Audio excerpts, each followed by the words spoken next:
আসসালামু আলাইকুম রহমতুল্লাহ। আলহামদু শুক্র শেইখিনা মুর্শিদুন আল আজিম ও আহলি বেইতিল করিম আলহিমুসালাম আজমাইন।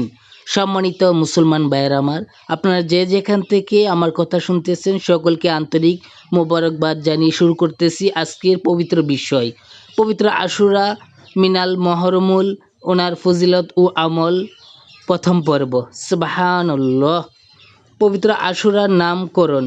আশুরা শব্দ মুবারক আশারাহ শব্দ থেকে নিষিদ্ধ, যা অর্থ 10। আশুরা মিনাল মহরমুল হলো মহরমুল হারাম শরীফ মাস, ওনার 10 তারিখ।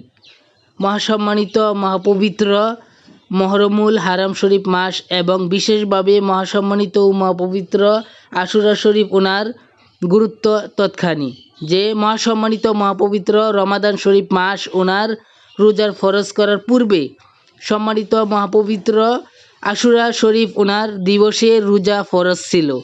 মহাসম্মানিত ও মহাপবিত্র আশুরা শরীফ ওনার দিবসে রোজা রাখার বিষয়ে সরাসরি সম্মানিত ও মহাপবিত্র হাদিস শরীফে ইরশাদ মুবারক হয়েছে। সুবাহান আল্লাহ, সুবাহান রসুলিনা সাল্লাল্লাহু আলাইহি ওয়াসাল্লাম, সুবাহান সুলতান নাসির আলাইহিস সালাম।